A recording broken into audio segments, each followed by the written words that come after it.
Chapter 4 Turkish Delight. "But what are you?" said the queen again. "Are you a great overgrown dwarf that has cut off its beard?" "No, your majesty," said Edmund. "I never had a beard. I'm a boy." "A boy?" said she. "Do you mean you are a son of Adam?" Edmund stood still, saying nothing. He was too confused by this time to understand what the question meant. "I see you are an idiot, whatever else you may be," said the queen. "Answer me once and for all, or I shall lose my patience.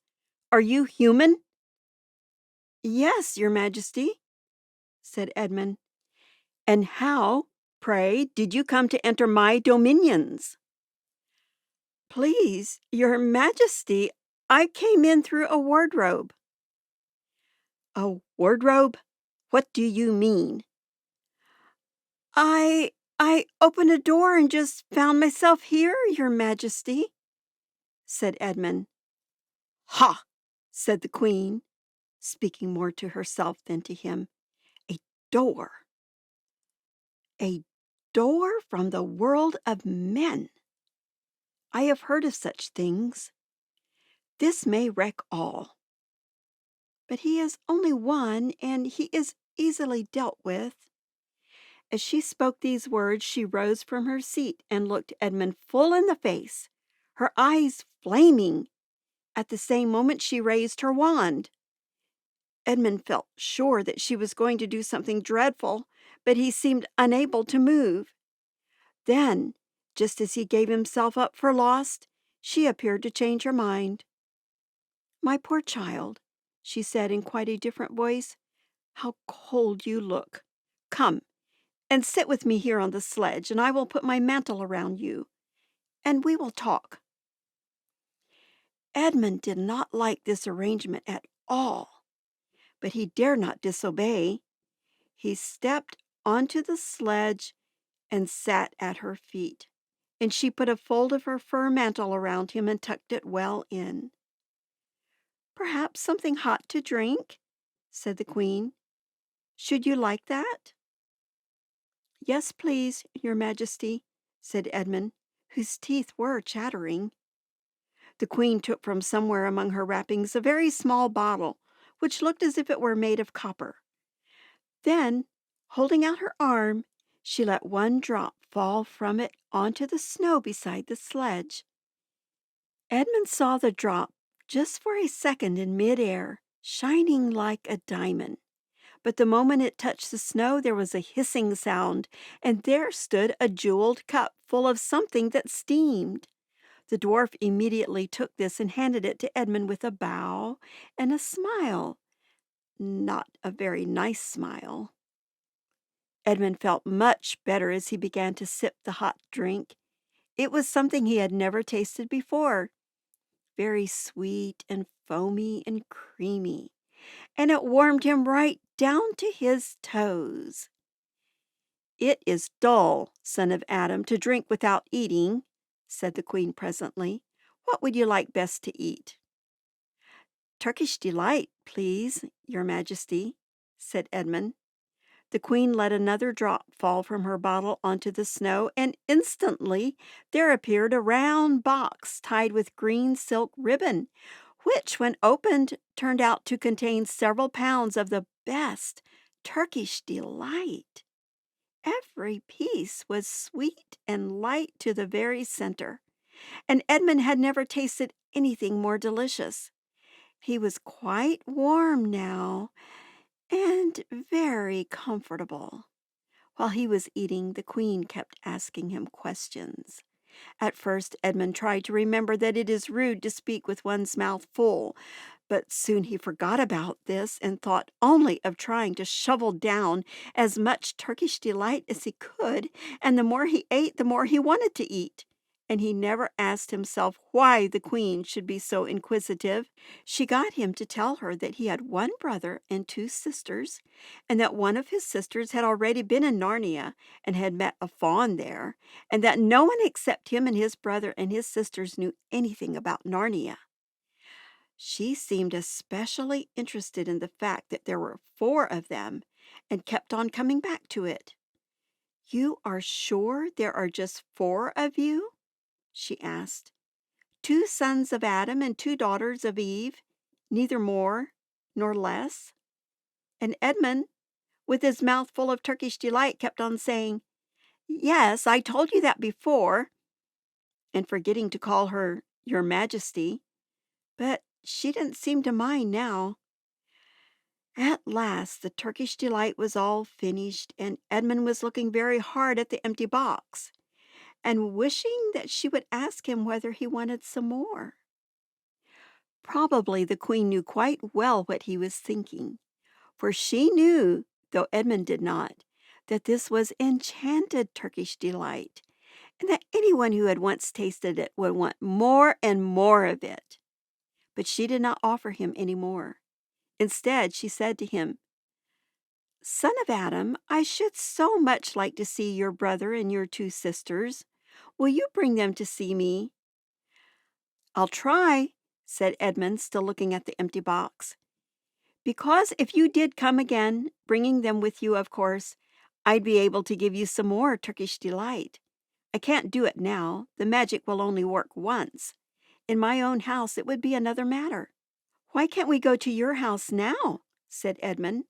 When he had first got onto the sledge, he had been afraid that she might drive away with him to some unknown place from which he would have not been able to get back, but he had forgotten about that fear now. "It is a lovely place, my house," said the Queen. "I am sure you would like it. There are whole rooms full of Turkish delight, and what's more, I have no children of my own. I want a nice boy whom I could bring up as a prince, and who would be king of Narnia when I am gone. While he was prince, he would wear a gold crown and eat Turkish delight all day long. And you are much the cleverest and handsomest young man I have ever met. I think I would like to make you the prince some day, when you bring the others to visit me." "Why not now?" said Edmund. His face had become very red, and his mouth and fingers were sticky.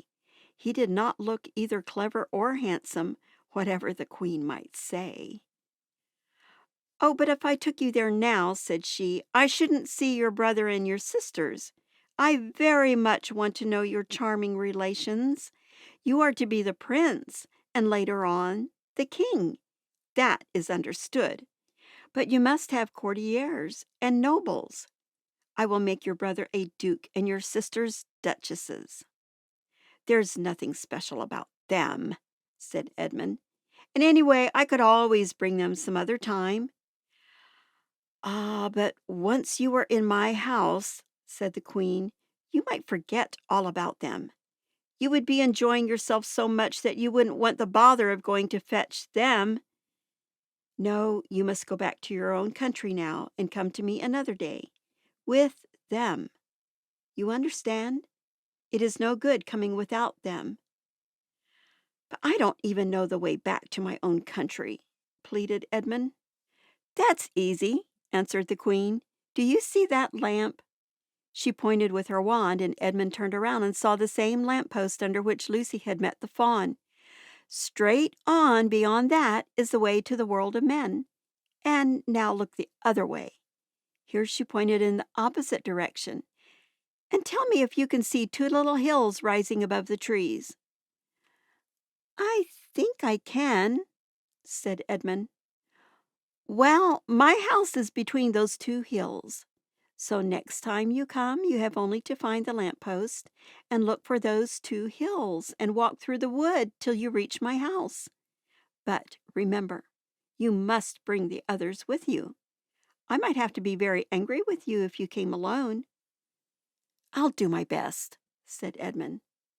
"And, by the way," said the Queen, "you needn't tell them about me. It would be fun to keep it a secret between us 2, wouldn't it? Make it a surprise for them. Just bring them along to the 2 hills. A clever boy like you will easily think of some excuse for doing that, and when you come to my house you could just say, 'Let's see who lives here,' or something like that. I am sure that that would be best. If your sister has met one of the fawns, she may have heard strange stories about me, nasty stories that might make her afraid to come to me. Fawns will say anything, you know. And now, please, please, said Edmund suddenly, please, couldn't I have just one piece of Turkish delight to eat on the way home? No, no, said the Queen with a laugh. You must wait till next time. While she spoke, she signaled to the dwarf to drive on, but as the sledge swept away out of sight, the Queen waved to Edmund, calling out, Next time! Next time! Don't forget! Come soon! Edmund was still staring after the sledge when he heard someone calling his own name, and looking around, he saw Lucy coming toward him from another part of the wood. "Oh, Edmund!" she cried. "So you've got in too! Isn't it wonderful? And now—" "All right," said Edmund. "I see you were right, and it is a magic wardrobe after all. I'll say I am sorry if you like, but where on earth have you been all this time? I've been looking for you everywhere." "If I'd known you had gotten in, I would have waited for you," said Lucy, who was too happy and excited to notice how snappishly Edmund spoke, or how flushed and strange his face was. "I've been having lunch with dear Mr. Tumnus, the fawn, and he's very well, and the White Witch has done nothing to him for letting me go, so he thinks she can't have found out, and perhaps everything is going to be all right after all." "The White Witch?" said Edmund. "Who is she?" "Oh, she's a perfectly terrible person," said Lucy. "She calls herself the Queen of Narnia, though she has no right to be queen at all. And all the fauns and dryads and naiads and dwarves and animals, at least all the good ones, simply hate her. And she can turn people into stone and do all kinds of horrible things. And she has made a magic so that it is always winter in Narnia, always winter, but it never gets to Christmas. And she drives about on a sledge drawn by reindeer, with her wand in her hand and a crown on her head." Edmund was already feeling uncomfortable from having eaten too many sweets, and when he heard that the lady he had made friends with was a dangerous witch, he felt even more uncomfortable. But he still wanted to taste that Turkish delight again more than he wanted anything else. "Who told you all that stuff about the White Witch?" he asked. "Mr. Tumnus, the fawn," said Lucy.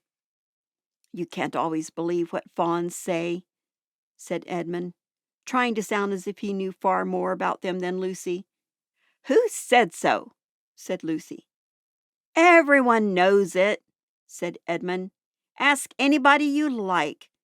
But it's pretty poor sport standing here in the snow. Let's go home." "Yes, let's," said Lucy. "Oh, Edmund, I am so glad you've got in too. The others will have to believe in Narnia now that both of us have been there. What fun it will be!" But Edmund secretly thought that it would not be as good fun for him as for her. He would have to admit that Lucy had been right, before all the others, and he felt sure that the others would all be on the side of the fawns and the animals. But he was already more than half on the side of the witch. He did not know what he would say, or how he would keep his secret once they all started talking about Narnia. By this time they had walked a good way.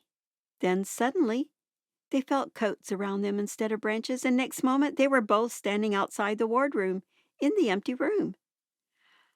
"I say," said Lucy, "you do look awful, Edmund. Don't you feel well?" "I'm all right," said Edmund, but this was not true. He was feeling very sick. "Come on, then," said Lucy. "Let's find the others. What a lot we shall have to tell them, and what wonderful adventures we shall have now that we're all in it together." End of chapter 4.